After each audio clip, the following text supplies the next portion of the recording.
Okay, thanks. Thanks, Tim.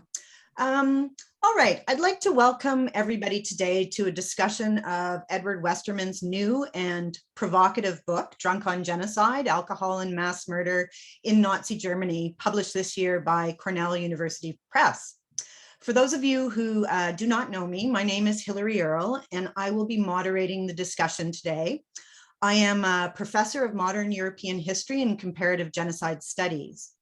I would like to start our discussion today by acknowledging my home institution, Nipissing University, which sits on the traditional territories of the Anishinaabe and which is protected by the Robinson-Huron Treaty of 1850. I recognize that I am part of the settler colonial history of the lands in which I live and work, and I am committed to decolonizing my own historical practice and to building relationships with and within our varied communities. To that end, I would like to thank Edward Westermann for inviting me to participate in this discussion today. Ed is a genuine colleague, and last year his university recognized this by appointing him Regents Professor of History at Texas A&M University, San Antonio. He received his PhD in history from the University of North Carolina at Chapel Hill under the supervision of Gerhard Weinberg, who unfortunately is not with us today. Ed is a prolific writer, authoring many books and articles, including an important book on state violence and genocide in frontier Germany and America titled Hitler's Ostkrieg and the Indian Wars. He has also written dozens of articles and many books related to the Holocaust and World War II, including the book under discussion today, which examines the role of alcohol in perpetrating genocide. He has been a Fulbright Fellow, a German Academic Exchange Service Fellow on 3 occasions, and the J.B. and Morris C. Shapiro Fellow at the United States Holocaust Memorial Museum in Washington, D.C. Welcome, Ed. Our first respondent, Doris Bergen, is the Chancellor Rose and Ray Wolf Professor of Holocaust Studies in the Department of History and the Anne Tannenbaum Center for Jewish Studies at the University of Toronto. She too is prolific and the author, editor, or co-editor of 5 books, including a book many of us use to teach the history of the Holocaust, War and Genocide. A fellow of the Royal Society of Canada, Bergen was part of the team that designed the National Holocaust Monument in Ottawa, and she served for many years on the academic committee of the United States Holocaust Memorial Museum in Washington, D.C. Welcome, Doris. Our second respondent is Adam Jones, who is currently a distinguished visiting professor at Claremont McKenna University in Claremont, California. Adam is a political scientist whose research focuses on comparative genocide studies and gender. He is the author of numerous books and articles, and many of you here today probably are familiar with his popular textbook, Genocide, A Comparative Introduction. Welcome, Adam. Now, before we start our discussion, before I invite Doris to comment and Adam to comment, I'd just like to set some ground rules because we're on an open Zoom meeting. It isn't a closed session. So first, I would ask everybody to turn or to mute themselves. You're welcome to keep your visuals on if you want, but please mute yourself during the discussion. I'm going to invite the respondents to speak first. They'll have up to 15 minutes each. And at about 12 minutes, I will turn my own video on and off just to alert them in case they want to wrap up their comments at that point. Following Adam's comments, I'll invite Ed to respond. And at that point, Ed, you can either respond to individual questions, you can respond back and forth how you see fit. I'm going to kind of leave it up to you how you want to do that. Depending on how much time we have, I will then open it up to all 3 of you. And with about a half an hour to 20 minutes left, I'll open it up to the group. You can put your questions in the chat at any time, and I will answer them in order. And if you want, you can say them orally, so you can take yourself off mute so that Ed can respond to you directly. So it's more of a conversation. There aren't that many of us. There's only 25 of us. So I hope that it'll be less formal, but equally as rigorous. even if there was a lot of us. So without further ado, I'm going to invite Doris Bergen to start our discussion. So if everyone would mute themselves, thank you. Thank you very much, Hilary. And I also want to thank Tim and Susanna, Adam and Ed. I'm honored to be part of this conversation.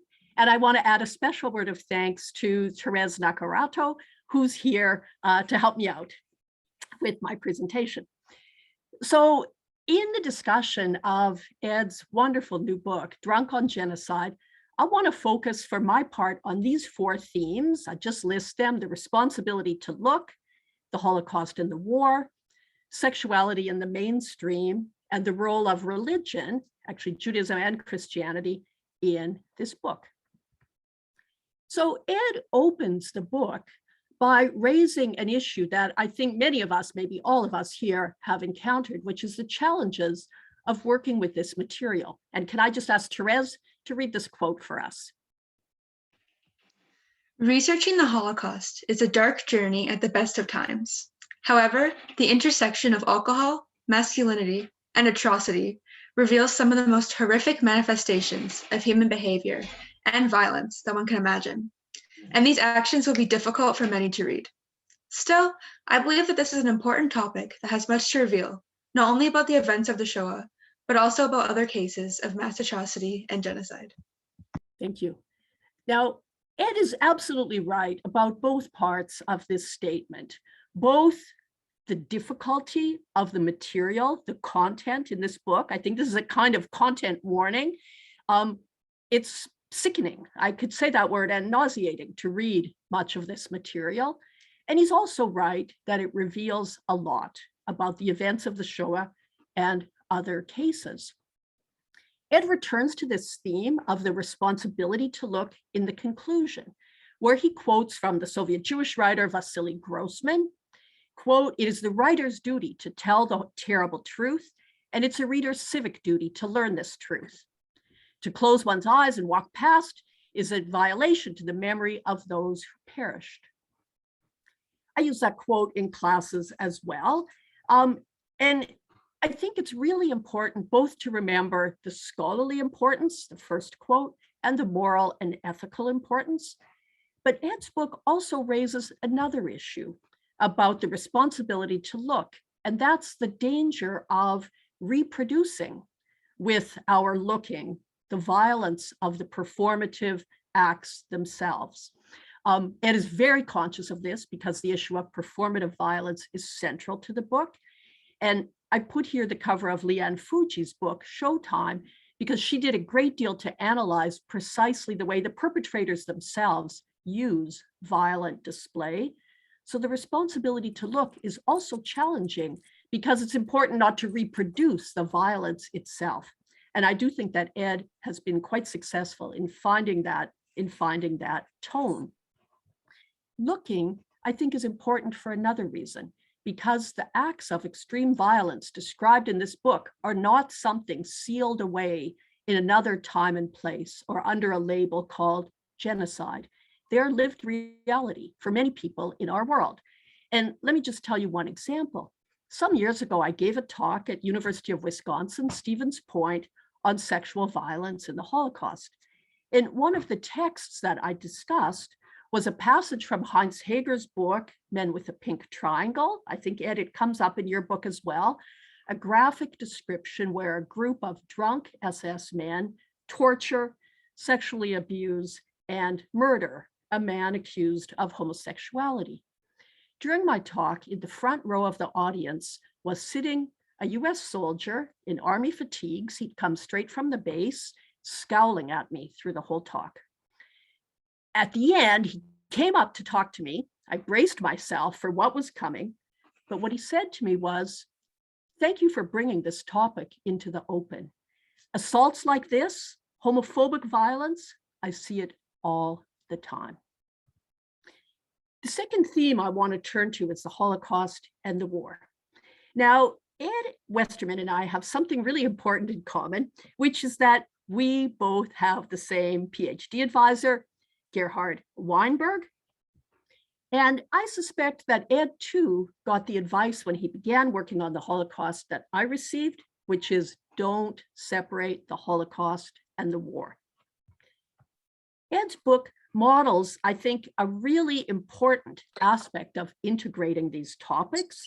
And the integration occurs at the level of the culture of violence among the perpetrators. And here I've chosen these quotes. And again, I'm going to ask Therese to read them for us. In truth, mass murder was, by its very nature, a communal event. While the culture of violence reflected in the SS and police was not the same as that of the German army, these organizations incorporated many of the same ritualistic devices into their everyday operations on the Eastern Front. Likewise, the celebration of a martial military ethos and a sense of being part of a racially superior masculine community were shared beliefs. All these organizations incorporated alcohol consumption into their manly rituals, all of them violating or transgressing domestic and civilian norms, in which excessive drinking became one means for facilitating and celebrating the deeds of physical and sexual violence, acts that were practiced, reported, or applauded together. Thank you. And again, I mean, you could see the importance of this communal nature for helping explain how did they do it? I completely agree with Ed's analysis, but I do want to raise one question, which is about the disclaimer at the beginning of the paragraph Therese just read. The culture of violence was not the same, Ed writes, in the SS police and the German army. It then goes on to tell us it is the same. But when you read chapter 7 of the book, Alcohol and the German Army, it is really indistinguishable from the other chapters in the book. And in fact, some of the most horrific examples of the culture of violence appear there. So I'd be interested to hear Ed talk more about that. Ed's integration of the Holocaust and the war also, I think, helps us understand something he doesn't address directly, but it's central to the book. And this is the following. How can both of these two things be true? One, that Jews were particularly singled out for violence and destruction, and two, that there were multiple targets and victims. Both those things are true. And Ed's emphasis on the culture of violence shows how anti-Semitism could channel that culture in particular ways, but it could also move easily to other victim groups, Black French soldiers, Russian women, Belarusian partisans. Let's turn to the subject of sexuality and the mainstream. I taught my first class on the Holocaust in 1991, and that same year I taught a seminar called The Holocaust, Women and Sexuality. I tell you this to point out that this topic is not new. During the time of the Holocaust, indeed in the Warsaw Ghetto, Cecilia Slepak analyzed the particular impact of the Holocaust on Jewish women, including issues of sexual violence and sex work. Right now in our field, this area is a very innovative, active area of scholarship. And Ed's work engages, I think, in a really important way, the scholarship of Regina Mulhäuser, Alyssa Mailänder, Vandana Joshi, Naama Sheikh, and so many others, Elisa von Joden-Forgy, Sonia Hedgepeth. And he treats all of this work in a, I think, really valuable way, fully integrating it into his analysis. Also significant is the way that he treats women in his sources with respect, interestingly, to naming them when they are the source and to not naming them when we see them through the eyes of the perpetrators. And I picked this example to sort of show you what I mean, and I'll read it. Sergeant Erich Eichinger took at least 2 Jewish girlfriends during his time in Slonim. The girls lived with him in his room, and at least one of them routinely served alcohol at gatherings of local Nazi officials. Despite his relationship with the women, Eichinger watched as one of the girlfriends and her mother were killed during the liquidation of the ghetto. In order to be able to watch the execution, Eichinger drank so much at the massacre site that he was warned to stop. In a war of annihilation underpinned with racial prejudice, sexual violence by members of the Wehrmacht emerged as a distinct part of the process of conquest. I think Ed has worked really hard in this book to find a tone, to talk about sexual violence, to talk about women and women's bodies that is both analytical and very human, that does not simply go for shock value, but that shows the way that women, women's bodies, sexual violence also against men is an essential part of this history. Now let's turn to the last theme, religion. I was surprised, to tell you the truth, picking up a book called Drunk on Genocide, how much religion appears in the book. And again, both Judaism and Christianity. Passages like this one are quite frequent. And again, I'll ask Therese to read it. For the inhabitants of the Vilna ghetto, the Jewish New Year, Rosh Hashanah, in 1943 signaled the start of the final liquidation of the ghetto. Similarly, in the Kovno ghetto, the holiday began with prayers and the blowing of the shofar, intermingled with the sounds of murder and destruction. The numerous examples of such abuse offer insight into the mentality of the perpetrators and their use of violence as both a physical and a spiritual weapon.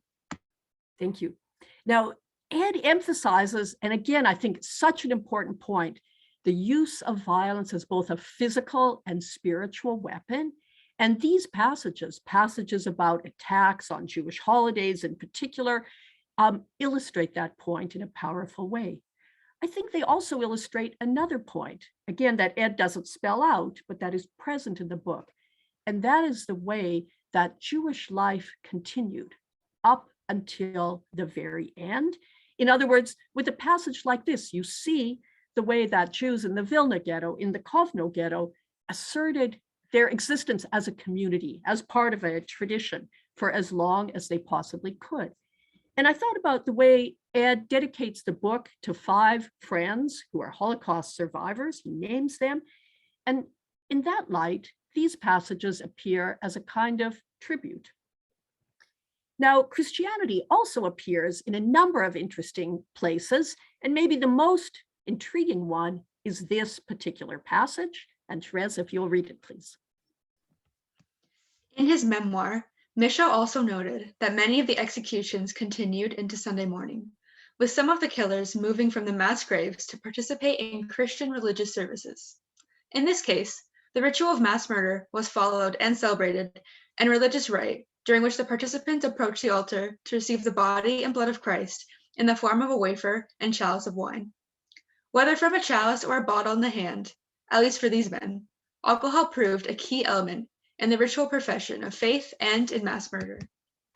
Extremely interesting, right? And here Ed presents this juxtaposition, alcohol as the tool of faith and alcohol in the central sacrament of Christianity, with a kind of, you could say, ironic note or as something incongruous. And again, that is definitely true, but there's more going on, even, I think, than we see in this passage.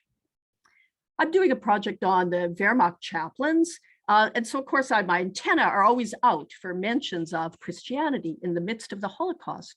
And reading passages like the one you just heard made me think about this image, a photograph of an opening of one of the major churches in Zhytomyr in Ukraine in August 1941, precisely at the time of massive murder of Jews in the region, where Zhytomyr was literally the epicenter of the Holocaust. And this coexistence of saving Christianity and killing Jews, as I've called it, happened in many places. This image is from Vitebsk in Belarus, also August 1941, literally at the same time that 1,000 Jewish men were killed publicly in Vitebsk. Thinking about Ed's work on alcohol and my study of the chaplains, I thought about some similarities in our argument. Ed shows us that alcohol was not a sufficient cause of the Holocaust, right? It didn't cause the killing alone. It was not even a necessary cause. There were many cases of massacres without alcohol, but it was, he tells us, an accessory, a reward, a factor that facilitated and enabled killing. Christianity functioned in some quite similar ways, an accessory, a reward, a facilitating factor.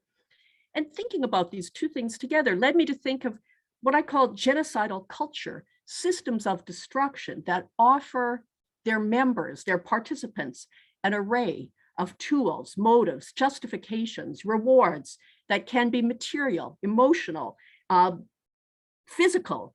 They can also be spiritual, a kind of buffet of ways to participate in systems of destruction. I thought about this sermon preached by a Protestant chaplain in the fall of 1941 in German-occupied Soviet territory on a very well-known text, Romans 8 from the Christian Bible, where he quotes, "Who is to condemn? Who will separate us from the love of Christ?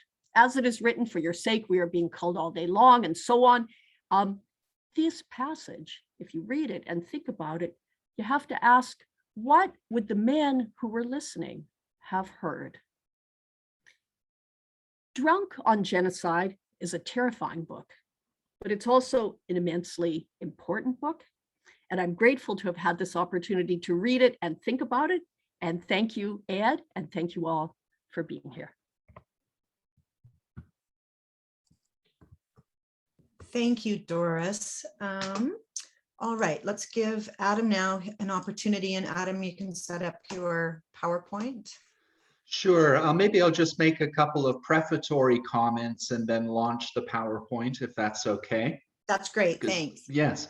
First of all, it is a great pleasure, likewise, to participate in this forum and in this launching of a really important and interesting new book that I think makes an important contribution to both Holocaust studies and points us towards avenues of comparative investigation that I think are really fertile and interesting. And this is an area clearly that intersects with other trends in comparative genocide studies. I would emphasize in particular investigations of gender and genocide. And I echo Doris's comments by noting that one of Ed's really impressive accomplishments in this book is to weave the gender variable throughout the analysis rather than marginalizing it or noting it as an aside.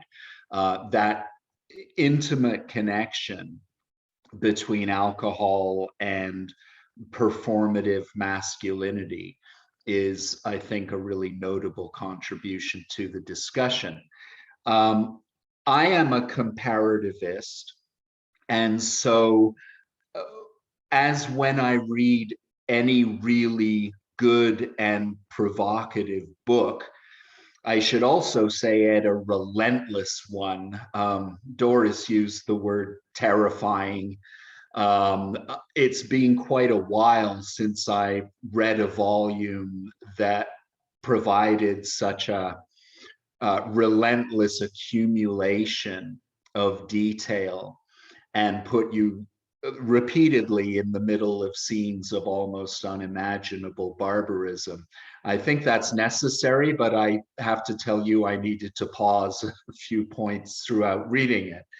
That I think guides us towards an investigation of how these themes may play out in other genocides, not only the commonalities.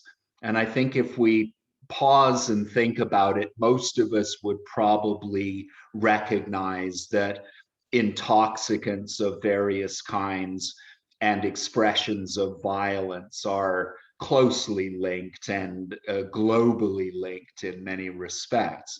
But what are some of the other cases and possible further lines of investigation that arise from Ed's book and Ed's analysis?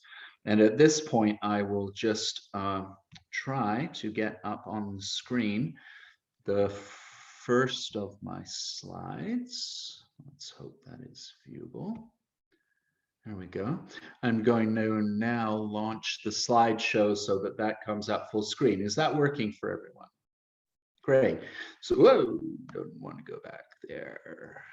Previous.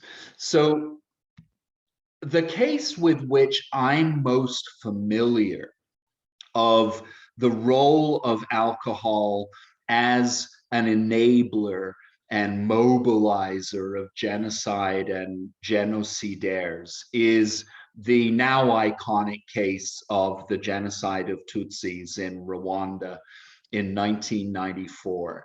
And Ed's book really had me revisiting some of the thoughts and comments that I had made previously about connections between alcohol and masculinity, connections that are distinctively culturally coded, in this case as in all other cases. And the distinctive cultures of alcohol is something that I want to focus on towards the end of these brief comments.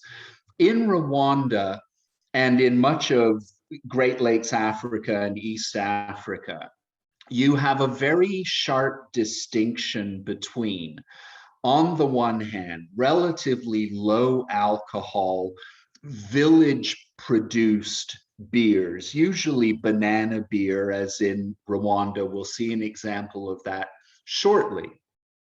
And on the other hand, beer as a mass commodity, as depicted here by Rwanda's best known brand of beer and the best known at the time of the genocide, Primus, meaning, of course, first or standout in Latin.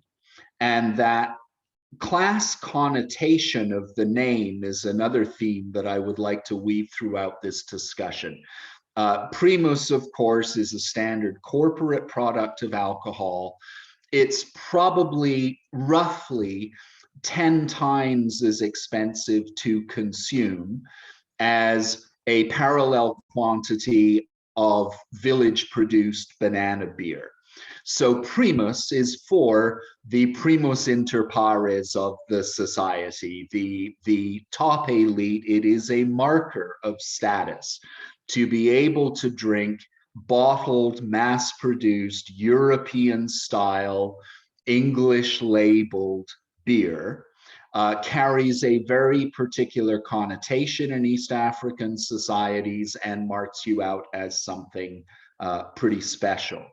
And the way that this played out in the Holocaust of 1994, I don't think that's an inapt term to use, was in marked contrast to the availability of alcoholic intoxication to the vast majority of the perpetrators, who were men overwhelmingly, drawn from lower and working classes, and in particular, some of the more marginalized and dispossessed and vagabondish elements of the society who were now granted that kind of carnivalesque opportunity to turn the tables on their supposed oppressors and to join in the festive looting and redistribution and sharing of resources, including luxury resources. One of the things that Ed's book made me think about that I hadn't really thought about before was also the gender coding of these two sides of alcohol in Rwandan society. That is Urwagwa, the Rwandan banana beer, being made at the village level by women. It is women's work. And in a society where labor activities are very rigidly coded for the most part. And I wonder, therefore, Pache, Ed's comments on the links between alcohol and masculinity, whether the opportunity to shift from intoxication through the poor man's beer versus intoxication, or at least symbolic identification with the rich man's beer, is not also something of a masculine rebellion against the feminine. That is to say, an economy of alcohol at the village level is supplanted by a sense of exceptionality and male bonding among those who are able to move from committing genocide to celebrating it afterwards with alcohol. And one of the things that really comes up throughout the narratives and testimonies of the Rwandan genocide, and something that I think is not paralleled in the Nazi case that Ed is discussing, is this use of alcohol and its symbolisms as an explicit lure and recruitment strategy.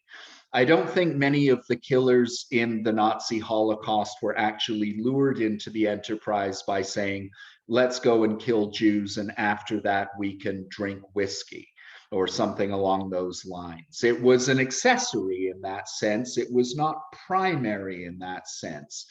Here you see a very careful and systematic manipulation of the class politics around alcohol in order to get lower class males to more or less willingly participate in the mass murder of Tutsis. And this is a passage from the first article that I wrote on the Rwandan case back in 2002, Gender and Genocide in Rwanda, that conveys something about that systematic moving from sector to sector, buying drinks for people, drawing them into buying drinks for men and joining them with the atmosphere of male camaraderie and male bonding, which is being used to inflict the genocide. You can get free beer, come with us tomorrow to kill Tutsis, and then you can join us at the bar.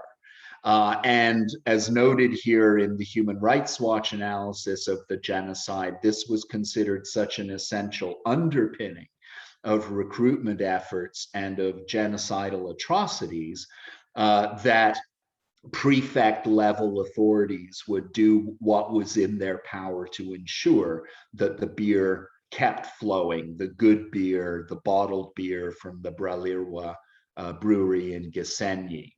All of these things suggest a number of different evaluations of the place of alcohol in the genocide, the ways that it was used as an accessory, what was it accessorizing, and reflects also a very different culture of alcohol, because what you are seeing here is almost exclusively class politics around beer. There are minor exceptions to that, but this is not a culture in general of hard alcohol, hard liquor consumption. And that then, among other things, makes the product reproducible and consumable at the village level, and sets up these distinctions between the rich man's city beer and the poor man's village beer. There is another example from Rwanda with which you may be familiar. That's a photo I took in 2000.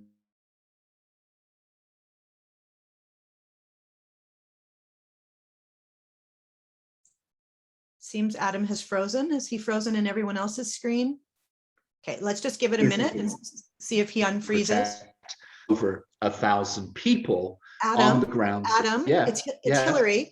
You froze. Yes. You froze for a minute. Could you just go back to where you Sure. were? You said you took this photograph, and that's where you cut out on us. Thank you. Sorry about that. No, not your fault.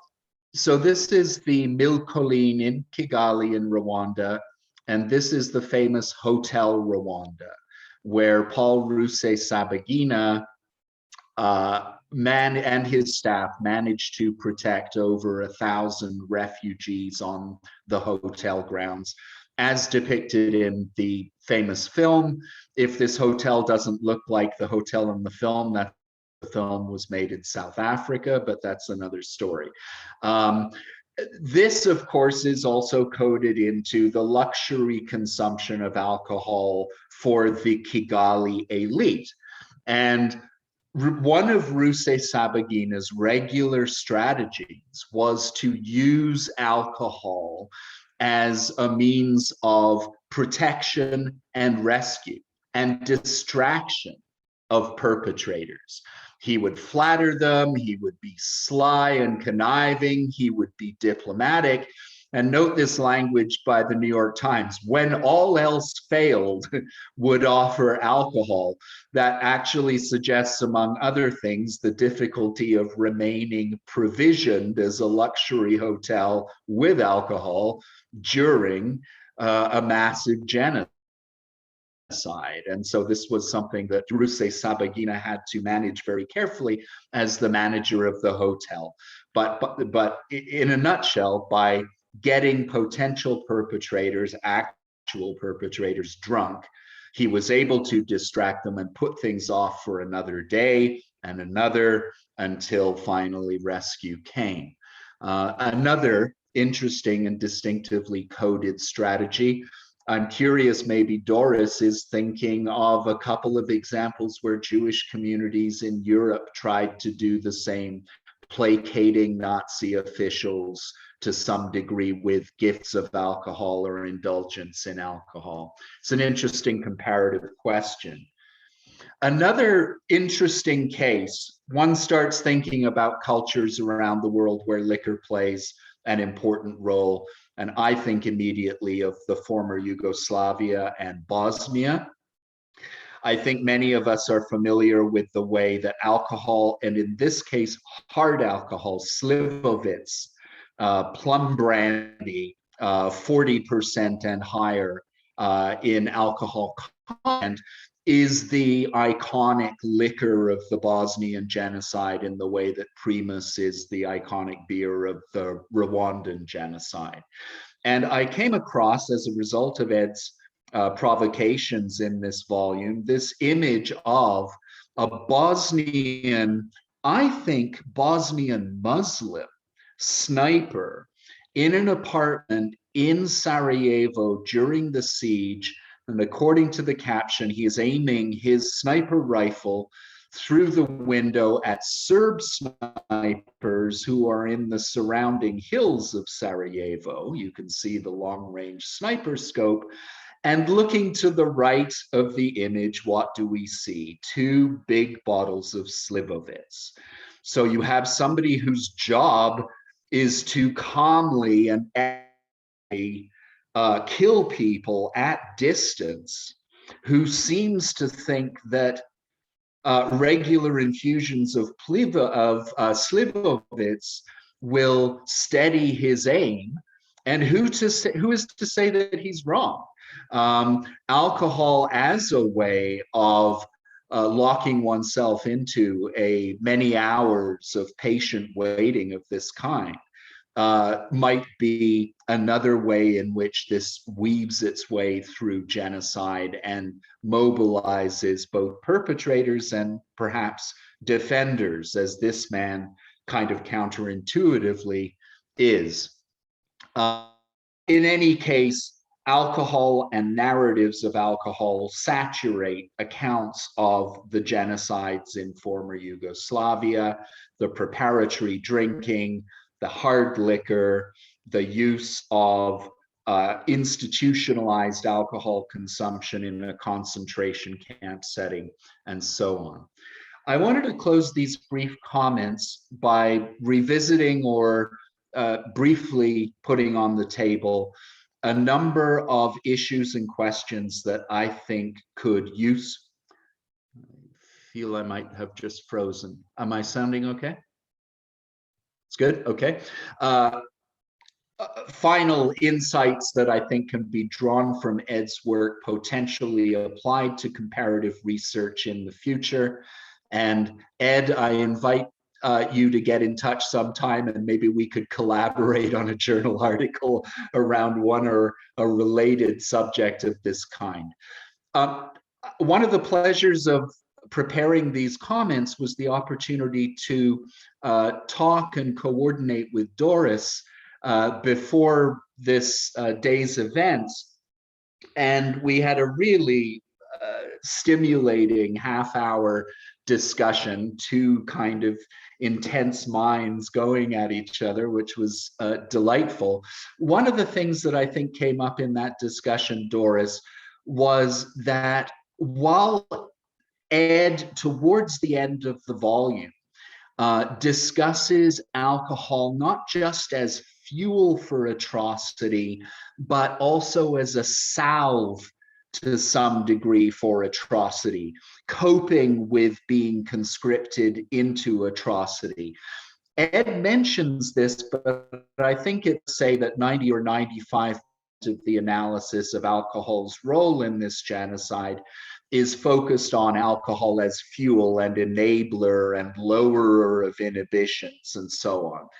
I think there may be more to be said, not only about the way that it is used as a coping and desensitizing strategy at the time, which Ed does reference, and other scholars have likewise referenced, but also what about the aftermath? What about intergenerational component as these genocides reverberate in both perpetrator and survivor communities? How is alcohol used as a way of desensitizing survivors to the horrors that they have experienced? How is alcohol used when the bloodlust has worn off, once all of the Nazi ideological justifications have lost their force?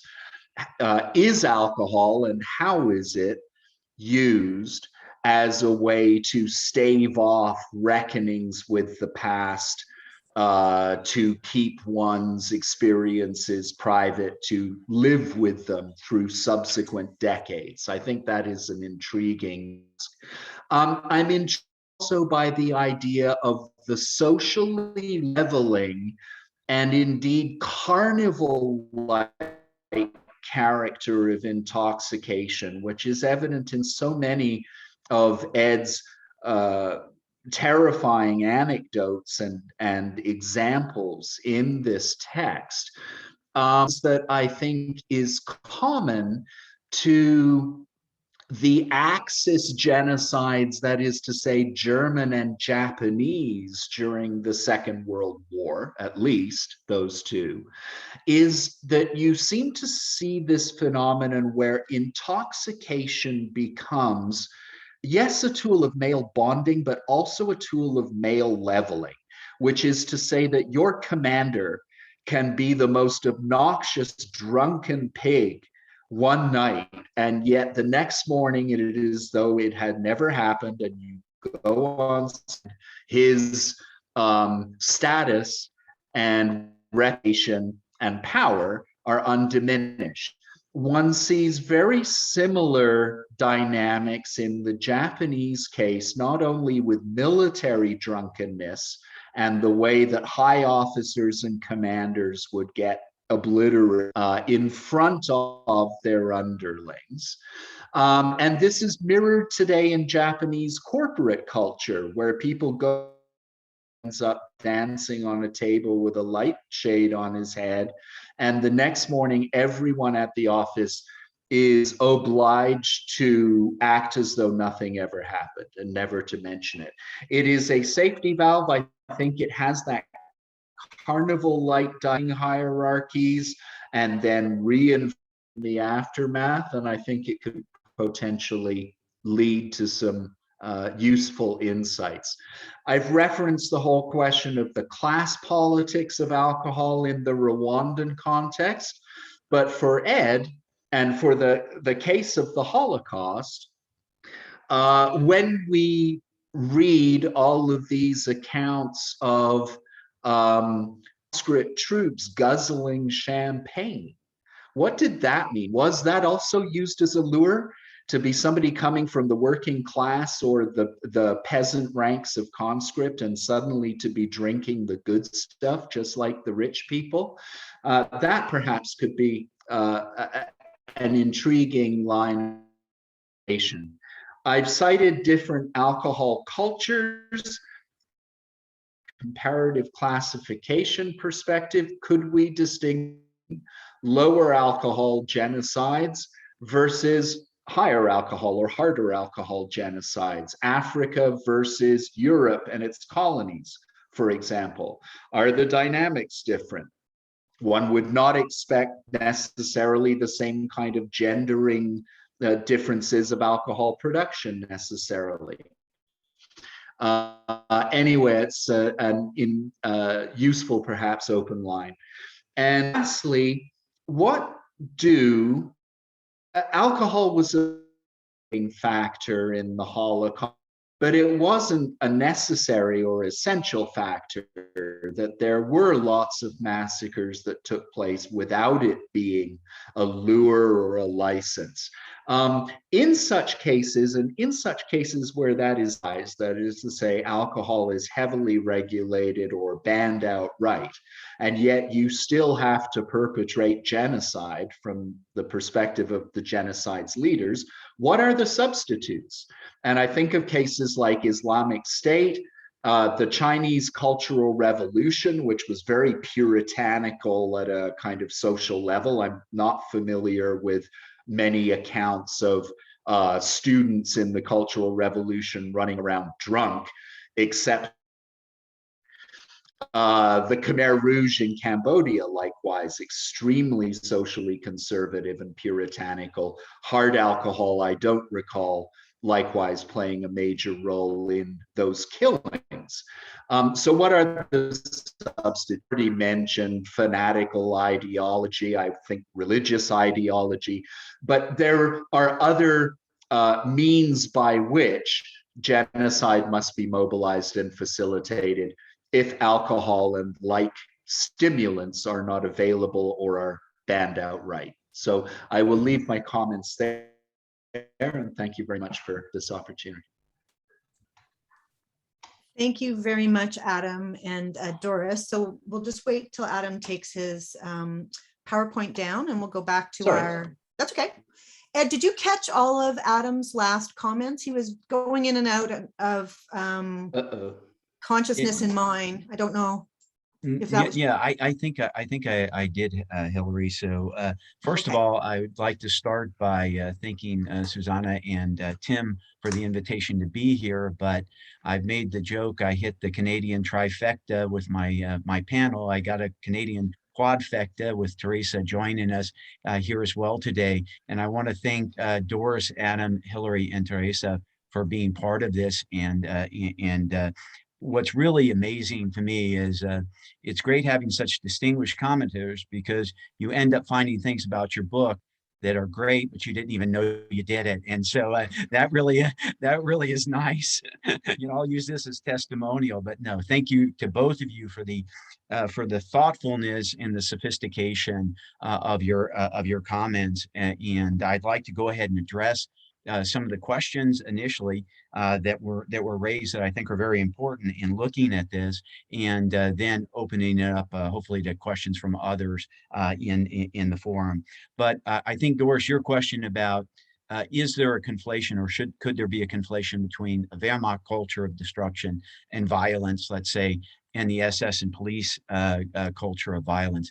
And I do think there is overlap. I think that the distinction that I wanted to make in that case is that the socialization of SS and policemen, especially with respect to racialization, putative enemies of the regime, and that is, if in German, it's Zahnschärfe, if you will, even a bite harder or a tooth harder in this case. So you see that influences a very close community of 200 to 500,000 perpetrators, and I think it has much more purchase within that community as a generalizable force, right? Versus an 18 million man Wehrmacht that is, you see manifestations certainly of masculine toughness or hardness, and that comes from the regime itself and the regime's own gender identification as kind of war is the making of the man, if you will,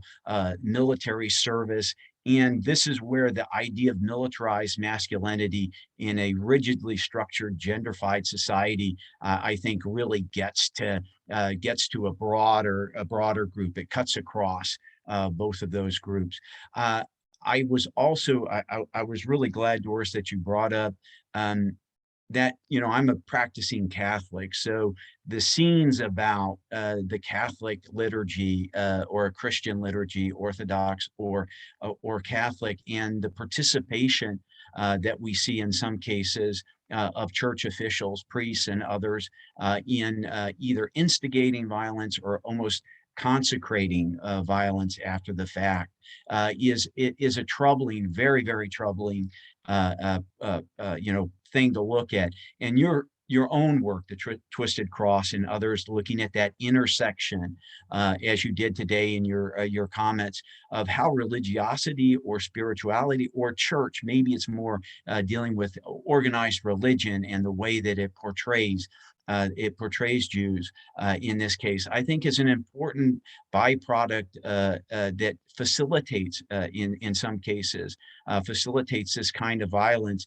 And I do find that to be an important aspect in looking at, number one, you see in the case of ethnic auxiliaries, which we couldn't talk about today, but they use religion and they use nationalism as ways to push out Jews out of their shared community. And what really strikes me is the use of music. And I know, Adam, that in Rwanda, the use of music and song is also something that we see. And how, for example, auxiliary killers come back from some of these killings, and they're singing national songs, Ukrainian national songs, Latvian or Lithuanian national songs. And what struck me about that is that symbolic denationalization of the victims, right?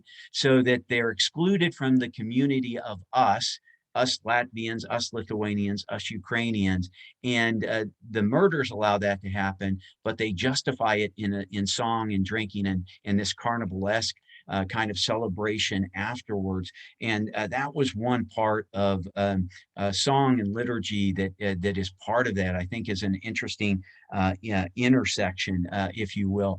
And in writing that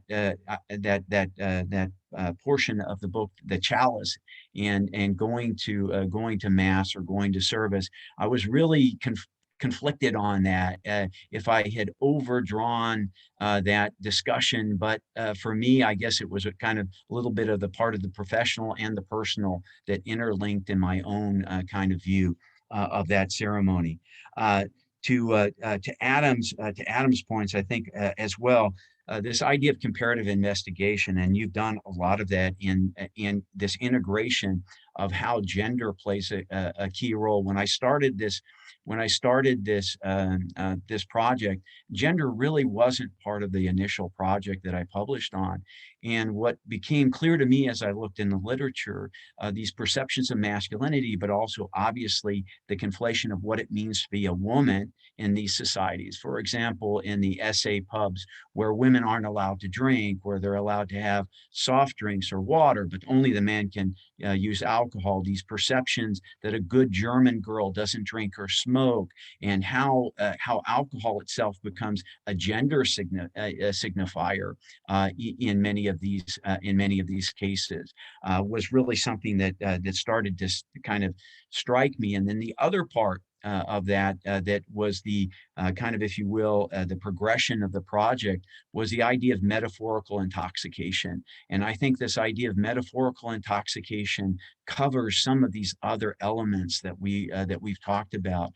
The idea of control of the space and bodies of others. And I think that also, in cases of even, for example, if we look at Cambodia, if we think about places where alcohol or inebriants aren't necessarily part of it, but does that metaphorical intoxication of control, whether tied to ideology, belief, racialism, whatever the case might be, how does that function as a way to justify murder, was really a part that I think's important here.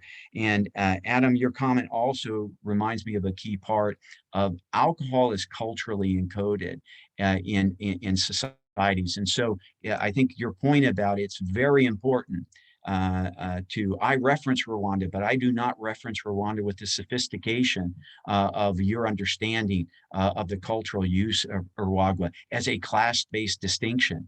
And I think that's a really important and a key point in looking at similarity, but also understanding dissimilarity in the use of this. And I have a picture that Bas Willems shared from his collection, and it's of two SS men near Charkov, and it's 1943 or 1944, and it's in the wintertime. And they both got a bottle of champagne that they're chugging, and they're getting a picture, but the champagne is Moet and Chandon, right? So it's French champagne that makes it to the Eastern Front.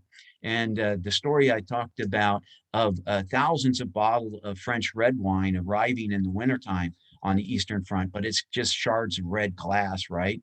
Because it's exploded there due to the conditions. So this transfer, if you will, class-based inebriants, beer being kind of liquid bread in a German sense, schnapps being a working class kind of drink, but how distilled liquors and other drinks, in the case of the champagne guzzling, how does that also reflect into this larger sense of intoxication, of control and privilege, I guess might be another way of describing that. So the class-based distinction, I don't think I do enough with that in the book, and I think that is something that really opens some interesting insights.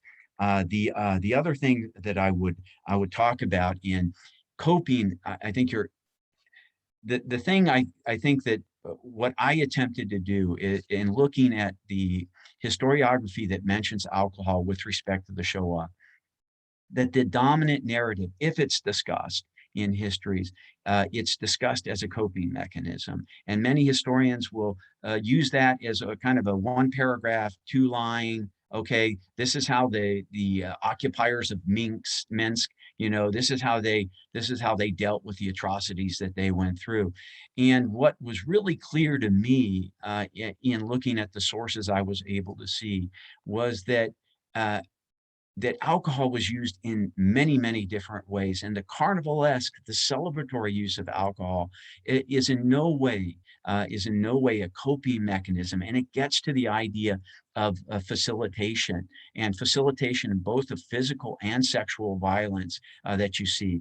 The performative masculinity and counting your kills like a hunter would do, or counting the number of sexual assault victims that you've assaulted, and comparing that and boasting about that, really in the pub, for example, right? In the pub, the sites where these take place. And in Rwanda, I talk about the cabarets, right? And how those sites become sites of performative masculinity, also sharing the goods, the captured goods, the plunder, if you will, and the boasting that takes place, the singing or the use of music incorporated that takes place in that case.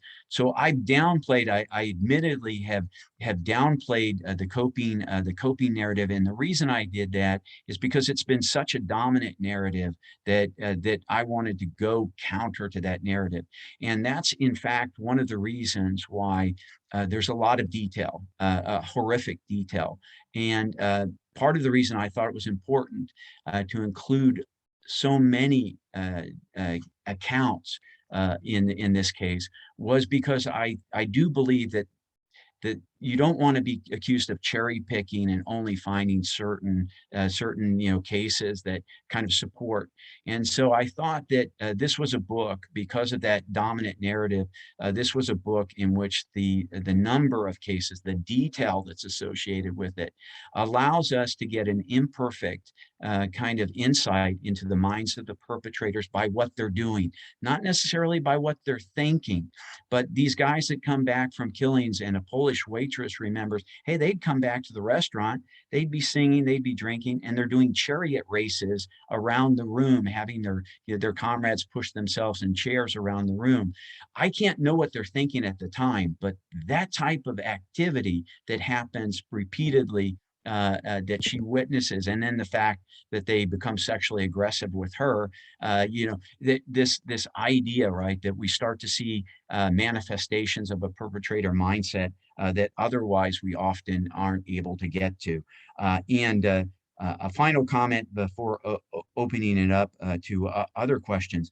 One of the things that I think there's a topic here that needs to be done that has come to me in some of these discussions is domestic violence in the Third Reich and domestic violence after the Third Reich. So how do these men that you talked about, when they come back, whether it's PTSD or whether it's they come back with a frame of reference about how a man acts and how a man treats, quote, a woman, right, in this case, how do they reintegrate into these pubs, into their local pubs, into their homes? And how do they use alcohol and how do they treat the women that are in their lives? I think that would be a fascinating look into kind of looking at the after effects, but also at how gender relations are then negotiated back through the end of the war. So that's thank you both for those really stimulating comments, and thank you again for the time that obviously went into thinking about the book. So both are greatly appreciated. Thank you, Ed. Before we open it to the floor, I just wanted to see if Doris or Adam had anything that they would like to follow up with Ed with before I open it to the floor. Doris? I just have one really small thing. Thank you so much, Ed, that I just wanted to put out there. And that is about the issue of intoxication, metaphorical intoxication, so unbelievably important. And I wanted to invoke the words of Henry Friedlander. You know, of course, he wrote about murder of people with disabilities, but not in that book, but in a different article he wrote later in life. He said, you know, after working on this for many years, I still can't answer the question. Why did they do it? You know, did they believe it? Was it this? Was it that?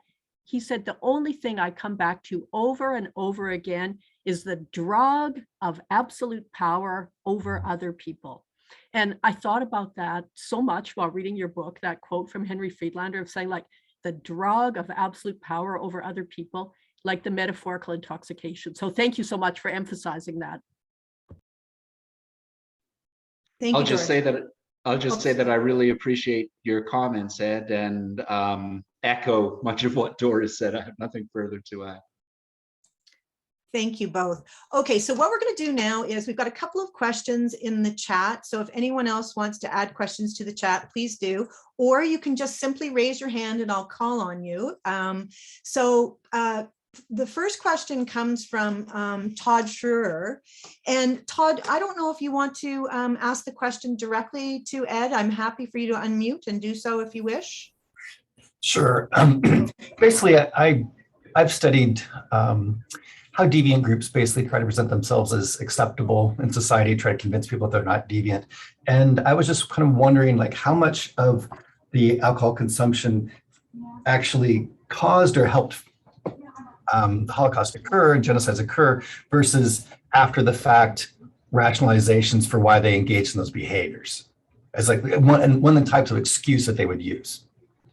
Yeah, Todd, that's a great question because it's something, there's a couple of things that are associated with that question.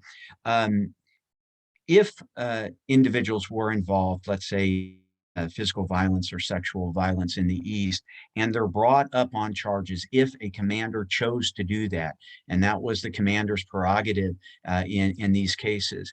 Extreme alcohol use, Volltrunkenheit, could be used as a defense of these activities. In other words, that was considered by the court as a mitigating factor. And why that's important is after the war, as you look at these police interrogations that are taking place as the state prosecutors are interviewing individuals, what you also see is that alcohol gets thrown in there by many of them as, oh yeah, the only way that could be done was drunk, or these guys were so drunk, that's why it happened, because it's still it could still be a mitigating factor. And what I find interesting about that after having worked with the police on another project is that it was also a very sophisticated sleight of hand on the part of the perpetrators, because we, as I say in the book, our vice and our virtue is we can't imagine that mindset. it's very difficult for us to think like them. And what we see is that they were responding to a way that normal people would go like, of course, you could never be involved in something like that unless you were drinking. You know, they're not talking about the music that was playing. They're not talking about taking a break to eat a sandwich at a table and then go back to the killing site, right? So these perpetrators do instrumentalize the use of alcohol. And I think what has happened with that is that, as I said earlier, the use of alcohol as a coping mechanism is absolutely present. And there are individuals. It's used in many ways and at different times in different ways by perpetrators. But what I think it also shows us is that the alcohol became kind of a ready excuse for many to justify their behavior. If they were involved, this was the only way they could do it. And I think that that's problematic when you start especially looking at the survivor testimony and the witness testimony. And in the book, I talk about Urbansprach. Miriam Schultz did a great article on this, where it's the language of destruction in Yiddish. And what happens is those survivors or victims and witnesses are looking at what's happening to their communities, and they're using a wedding metaphor to describe what's happening. And I think that's so important, because for people who live, tradesmen or peasants in a small community, the most joyous day that they would witness in their life is this wedding environment with music, song, and drinking. And that's the word they're using to describe what the perpetrators are involved in. And I think that, again, you know, putting yourself in that witness's position as a historian in 1941 or 1942 in one of these small villages, that really, for me, is just kind of a eureka moment, if you will, and understanding what they were seeing or how they were interpreting the actions of the perpetrators. Okay, thank you. Ed, we have a guest from Brazil whose name I don't know because it doesn't come up with a name, but from the Brazilian Center for Nazism and Holocaust Studies. And I'm not sure if you would like to ask Ed your question directly. If you do, please feel free to do that now. And if not, I'll read the question. Just let me know. No, okay. So I will ask you the question. So this person says, I researched the narratives of the Nazis during the Nuremberg trial. And in court, Goering is known not only between the lawyers and psychologists, but between the Nazis themselves as a drunk and drug addict. It's interesting to see how the use of these drugs range not only the people who go to the front to kill, but also the party leaders who don't have to get their hands dirty. So the person is asking about higher ups, so people who aren't doing the killing themselves and the use of alcohol. Yeah, and that's also a really good question, because as we know, the Third Reich is riven with these horrific paradoxes. And one of the things that certainly we know about the Third Reich is Hitler himself is not a drinker. I mean, he has after dinner bitters, and maybe at the end in the bunker there's some discussion that he actually drinks, but he doesn't drink, he doesn't smoke, and he doesn't allow people around him who smoke, for example. And so you also have the Reich Health Minister, Leonard Conti. There's a whole drinking question, and the idea is related to what is known as positive eugenics. There's a whole push in the Third Reich to limit alcohol and limit tobacco use amongst the folk, if you will, amongst the German people, the Aryan population, to create better health, if you will, better societal health. But what we see is that paradox is even extended to negative eugenics in terms of if you are labeled a chronic alcoholic in Nazi Germany, you might end up in prison or a camp, but 30,000 are forcibly sterilized based on the diagnosis of chronic alcoholism alone. So you see the way that you have an idealized picture, if you will, of health and alcohol use. But then when you get to the East, you see the way in which these areas, zones of exception, to use Donald Bloxham's, I think, really perfect phrase, and concentration camps as zones of exception, where these rules don't apply and where the men who are involved in them operate under kind of a different set of values. And I think also it would be important to note, and in the book I bring this up, that women, for example, female concentration camp guards, also experience this zone of exception in their behavior. And I cite one example where there's a male guard who's flogging a female prisoner, and a female guard takes away the whip from him and says, "You're not doing it right," and she begins to flog the prisoner. And I found that really interesting in terms of she's able to transcend a established gender norm by accepting or by taking on the gender norm of that masculine toughness or hardness within the camp complex, right? That zone of exception allows her that space to do that. So I think that looking at how alcohol is portrayed within German society, Robert Lai, the head of the Workers' Front, is notorious for his drunken behavior, but that the reality of its use is really different. And Himmler, for example, the head of the SS and the police, says that he wants these fellowship evenings, which become debauches, drunk fest, or Sauforgien, literally orgies of drink. He says, I want these to be beautiful evenings in which men only drink a half liter, a liter of beer, and they read poetry and they sing songs and they come together in comradely, this fellowship. Well, that's not what they are, and that's not what they look like. And so the reality is quite different.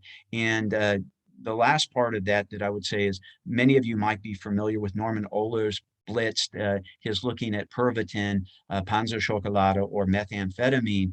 And I think there's a danger in looking at inebriants as the cause of something, because then it starts to excuse potentially the behavior of those involved.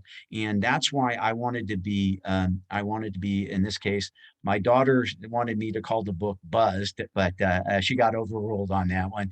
But the idea that alcohol, the way it's used, tells us more about the way the perpetrators are thinking than the fact that it's used in causing something. So I know that was quite a long discussion, but I'll say obrigado to Brazil, and that's about the length of my Portuguese. So I apologize. That's Maria, by the way. She identified herself. So, all right. So Jonathan Hudson has a question. Jonathan, do you want to ask it by unmuting, or would you like me to ask it? You go ahead if you want to. Nope, I will ask the question. So Jonathan asks, what messages are there to take from your study in terms of the contemporary relevance? I think lots of people probably have that question. Yeah, that again is a really good question, because those of us who teach in universities or have been members of sports teams or have been members of military fraternities, the pilot fraternity in the U.S. Air Force before women were allowed into the combat arms. And Doris mentioned this about the young man who came to her presentation.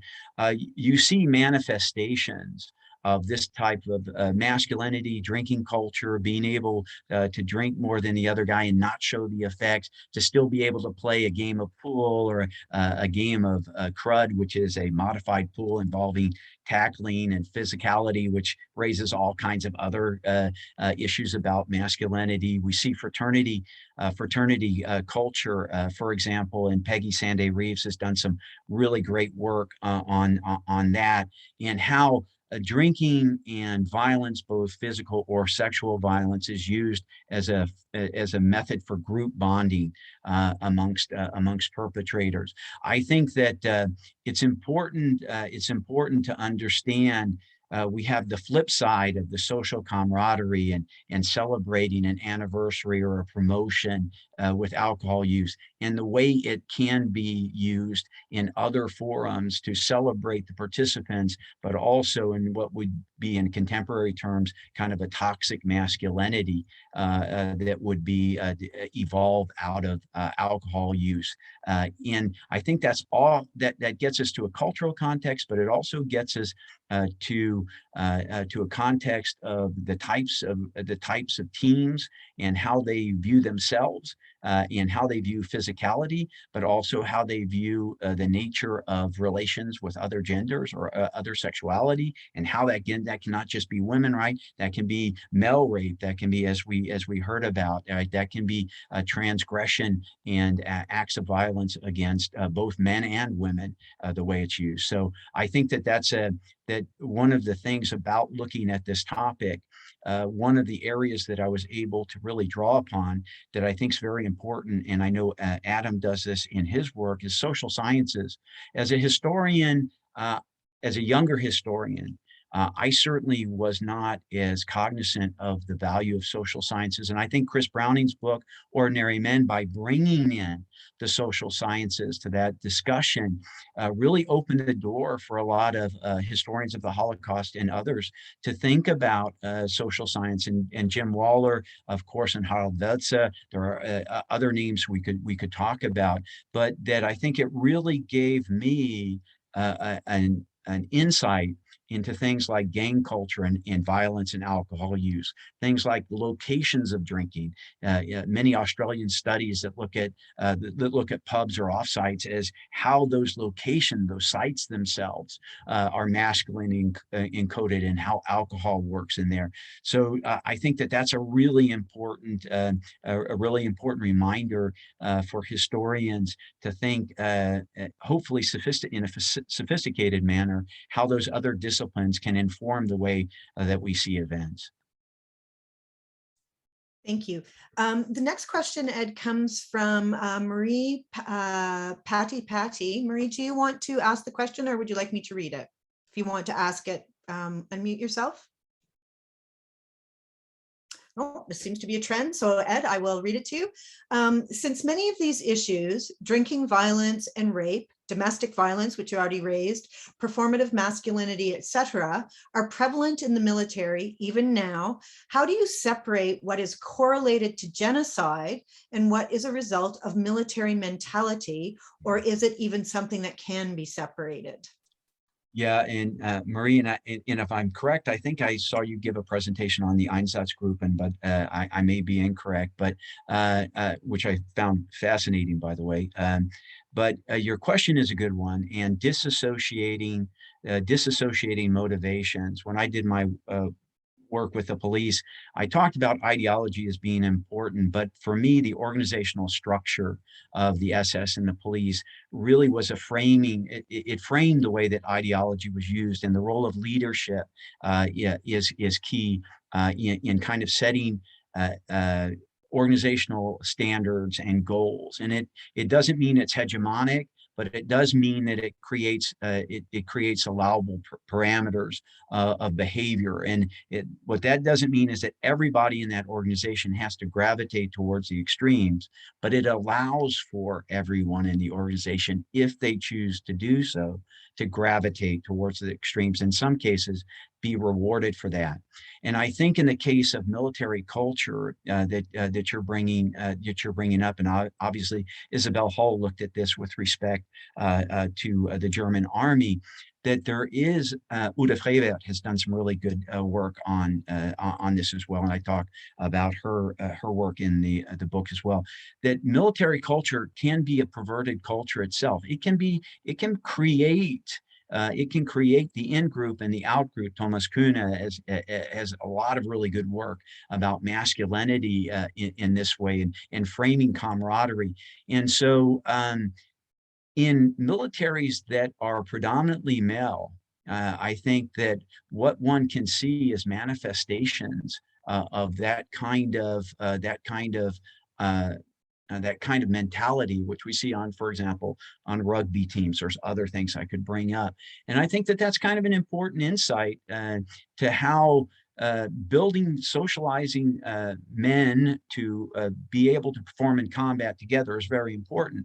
But socializing people, men and women, to be able to perform in those roles is not as easy as that, and is important because you get the negative side, and I think that that's what the young man Doris talking to you about. He was witnessing the positive and especially the negative impacts of some of that socialization process. So I think it does raise also questions about how we train and socialize those who are allowed to use force. Full Metal Jacket, anybody who's watched that, you see that heavily male socialized version of that in Kubrick's film. So I don't have a good answer for you. I wish Maria, I wish I had a better answer for you than that, but I do think that it's worth trying to disentangle those motivations. And as in the case of alcohol and its multifunctionality, it's used in many ways, from coping to facilitation to disinhibition, but trying to disentangle that by reading the sources and by looking at the theory, the social science theory, I think that helps us to try to move that forward. And we might only be able to do it for a particular unit, or for a particular point in time, but that insight then we can allow to kind of grow, I think, and make other assumptions about other places and other times. Thank you. I think we have time for a couple more questions. Jonathan Hudson has a second question, which is kind of interesting for historians. He asks if you think your study would have benefited from some neurological explanation as to why alcohol has the kind of effect it does on the human brain. Yeah, again, in the presentation I do on this, I have medical and physiological effects, but I don't really go into that in the book. The only place I really kind of touch on that in the book is we know that there are perpetrators, for example, Karl Jaeger, who was in charge of Einsatzkommando 3, Jekyll and Van den Bach, others, that complain about at times about their inability to sleep, and intestinal difficulties, stomach difficulties. And that's often used as it's a psychosomatic manifestation of their difficulty in dealing with what they're involved in. But if you look at physiological effects of really heavy drinking, two of the major physiological effects of really heavy drinking are sleep problems and intestinal problems, stomach ulcers, etc. So again, what I'm not saying is that we should discount the psychosomatic, but what I'm saying again is we need to complicate that understanding by thinking, well, let's look at the physiological. And I think that that's probably one of the areas that this question actually raises. There would be, I think, it would be a fascinating article, and I'd love to read it, of somebody who really takes a deep dive into the physiological effects of alcohol use with respect to a given unit or given individuals, and comes back with some discussion of that. Because I think that it's not something that I do in the book in a profound way. So I think it's definitely worthy of a discussion and research into that area. Thank you. So the last question is going to Tatiana Lichtenstein, who also has Canadian connections, University of Toronto, who is also in Texas and your colleague. And it seems fitting that she gets the last question, and she brings it back to gender. She wants to know if there was a difference in the practices of alcohol use and consumption in the killing centers, and she's thinking day to day. She's during regulated times, and if there's any difference between men and women in that practice. Yeah, and that's a great question. And Tatiana's on sabbatical, I know, so I'm sure she's busy in the archives. I think that because the camps themselves are these manifestations of these zones of exception, you see behavior in the camps, especially in the SS canteens. And if I were to bring up the Johann Niemann collection, you see these pictures of the SS canteen, which is a pub/restaurant, and the way in which alcohol, music, eating, even physical intimacy you see manifested in these sites. And I think that's the same for men and women. Olga Lignell in Five Chimneys talks about, Irma Greza, and she talks about other female SS members and their ability to act in certain ways and drink in the camp. And in Auschwitz, alcohol is ubiquitous. You can see its use amongst the guards and its discussion. So I do think that that in the camps, as those zones of exception, there's gender bending. I'll use that term. It's probably completely nonsensical in this term, but that you can cross over gender norms or ignore typical gender norms that in Germany proper you wouldn't have been able to do. So I do think that is something that we see in the camps that is interesting. And Gabrielle Haut, who's looked at Ravensbrück, for example, and has some really fascinating work on that. She shared a source with me for the book that I note, where you have the canteen SS canteen becomes a site of drinking, celebration, and kind of sexual profligacy on the part of SS male and female camp guards. And so I think that looking at the SS canteen as a site itself is really an interesting site that could be developed as to what behaviors are allowed at what times, and how those behaviors change over the course of the day, especially into these nocturnal periods where the men are drinking and either bring prisoners into the canteen to abuse them or go out into the camps to abuse prisoners after they've been drinking, the facilitative violence that we see in that case as well. Well, that's perfect timing, Ed. Exactly to the half hour. I'd like to close our discussion today by just thanking Tim and Susanna for creating the conditions by which we can all come together and talk about something that's disturbing, but also something that we all share interests in. Who would have thought, 15 years ago that there would have been a Perpetrator Studies Network?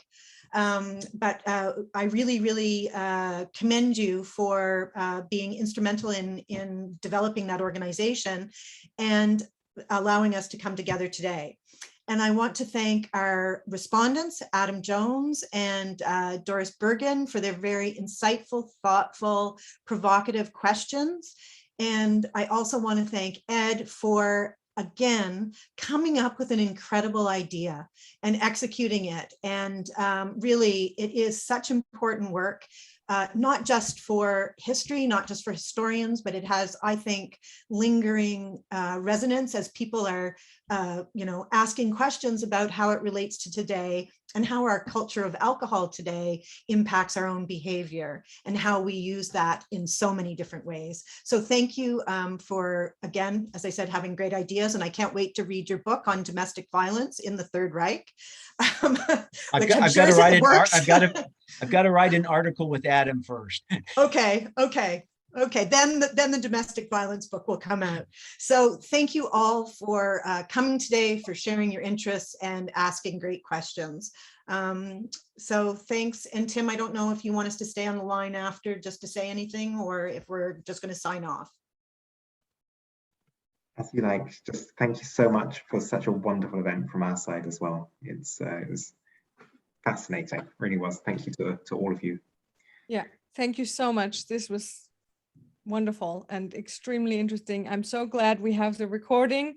This will be a fantastic teaching tool, I think, and a moment for us to revisit. Thank you so much.